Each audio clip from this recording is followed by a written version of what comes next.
Well, so what does the end of Bashar al-Assad's rule mean for his fallen regime's allies and the wider Middle East? Scott Lucas is a professor of international politics at University College Dublin and editor of EA Worldview, and he joins me now. Scott Lucas, really good to have you with us again. Now, we know that there were distractions for Assad's allies, including Russia, Iran and Hezbollah. But regardless, how was this rebel coalition so swiftly able to overrun Assad's forces? I think the advance of that rebel offensive, which swept through the country in less than 12 days, was not that these were distractions. These were vulnerabilities for the Assad regime's key backers. Russia is overstretched in Ukraine. It had devoted so much of its military effort trying to conquer that nation over the past 3 years. It has sort of moved away from Syria. Iran has serious domestic issues, economic and social issues, and has been hit by Israel, targeted assassinations of its commanders. And Hezbollah in Lebanon has been decimated by the open-ended Israeli war there. So when these countries would not or could not intervene, the Assad regime was exposed. Its own military was not fit for purpose. And we had known that for some time. And it was no longer able to use its state security services to intimidate Syrians through this culture of fear. And that's why it collapsed so quickly.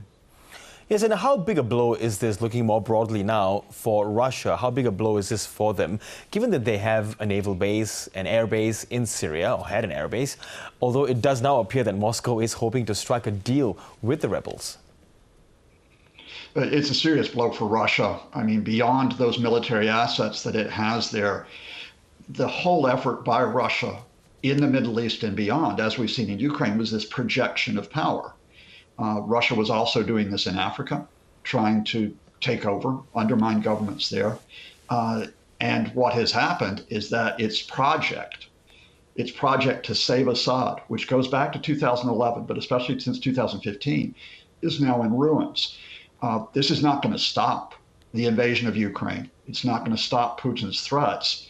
But his idea that he, in other words, has leverage here, that he can call the shots internationally, no, Turkey is in a much stronger position than Russia, to give you one example, in terms of what happens in Syria in the weeks and months to come. Yeah, and given that perhaps that negotiations are happening, the Kremlin and these rebel groups, the rebels do have a bargaining chip on Moscow on this front. Might this one day force Vladimir Putin to give up his former counterpart, Bashar al-Assad? I think for now, the emphasis of Syria's rebel groups, its civil groups, are going to be reconstruction at home. There's going to have to be an effort at reconciliation amongst the diverse groups in Syria, as well as an effort at recovery. There's going to have to be a reach out to international groups to help Syria with that effort. There's also the complication of the Turkish-backed rebels who may be encouraged by Ankara to attack the Kurdish area in the northeast. I think all of this means that getting Assad back for justice, or some would say revenge, that will not be a priority in the days to come. I think the issue of governance is far too important, and Assad will sort of sink into obscurity in Moscow for the time being. Yeah, of course, this HTS-led rebel group, they are Sunni Muslims, but then, as you mentioned earlier, there are other communities, Shias, Alawites. How do you think, these three groups might be able to, suppose, in a way, reconcile? And is there anything for the other groups to fear? I mean, there's a lot of people who, on the one side, express great hope for Syria, and I share in that hope, but there are others who give dire warnings that this will all fall apart. And I think the best thing to do is to go back to the track record since 2016, when Hayat Tahrir al-Sham broke from al-Qaeda, largely because al-Qaeda was a foreign group, and they wanted to be seen as Syrian. In the northwest of Syria, where Hayat Tahrir al-Sham is one of the groups who has had power, arguably the leading group, they have crossed the line at times. They have crossed the lines with minorities. They have crossed the lines regarding social rights. But they have faced pushback from other rebel groups and indeed from local residents. And I think what you've seen in the past 12 days is that as you move from Aleppo city to Hama city to Daraa to Damascus, the effort has been to assure security and to assure functioning utilities and businesses remaining open for all Syrians. That there's not going to be this level of discrimination against minority groups such as Christians. Now, we have to see if that continues in the weeks and months to come. But here I'm going to defer to my Syrian friends. They have lived for decades, 54 years under a family authoritarian rule. They have seen hundreds of thousands of their fellow Syrians killed, more than 11 million displaced. And they are saying, do not preempt this and say this is not possible, that this will collapse. Let us have this moment of hope that we can convert into something very, very effective for the security and prosperity of all Syrians, not just some. Yes. I want to look at Iran now, Scott. It has lost a big Shia Muslim ally in Assad because analysts are saying that this might even embolden Iranians to challenge the Islamic Republic. Do you think that might be in the realms of possibility? Well, Iran has lost not only an ally in Syria, they've lost their major land bridge in the Middle East, going all the way to the Mediterranean, with their links with Lebanon's Hezbollah. But you're quite right to focus on what they face at home. The Iranian currency has sunk again today. It is now only worth about 5% of what it was worth about 10 years ago. You have the social movements for rights and reforms. And I think that's the emphasis here, that you will have some Iranian groups that will call for regime change in Tehran.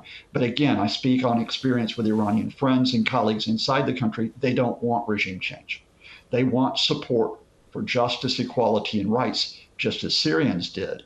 And I think that emphasis on what has happened in Syria could happen in Iran peacefully is probably the way forward. I mean, as you alluded to, there are so many complications in Syria at the moment. And, even when these celebrations are continuing, there is still fighting in the north with, these US-backed Kurdish group, the Syrian Democratic Forces, and then fighting the Turkish-supported Syrian National Army. How do you see this playing out? I think for the moment, and I wouldn't guarantee this, but I think for the moment, you'll see probably pressure on the US-backed Kurdish groups like the Syrian Democratic Forces to pull back from Aleppo province, such as the city of Manbij. And I think arrangements might be struck where they pull back and the Turkish-backed rebels go in. And for the moment, then that Kurdish area in the northeast is secure because you remember there are 1,000 US troops that are there and they are providing protection to the Kurds.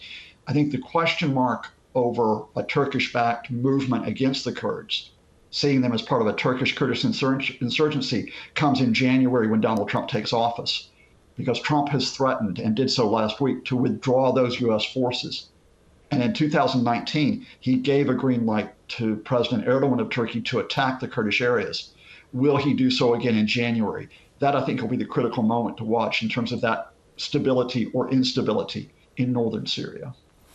And just finally, as we look back in what's happening in Syria at the moment, there have been many calls for, a peaceful transition of power.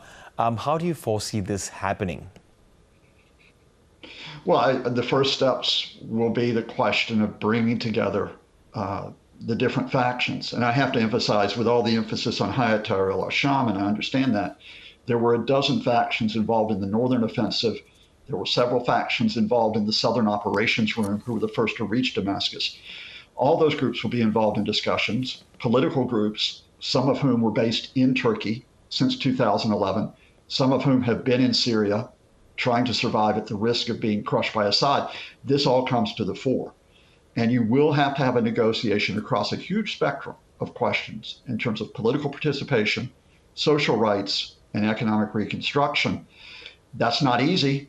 But that is the question of turning a country around after 54 years of what effectively was deadly and destructive rule. So I would not predict where it's going to wind up, but I think you have to give that process some chance to succeed without condemning it to futility. Okay, Professor Scott Lucas, always great to get your analysis. Thank you so much. Thank you.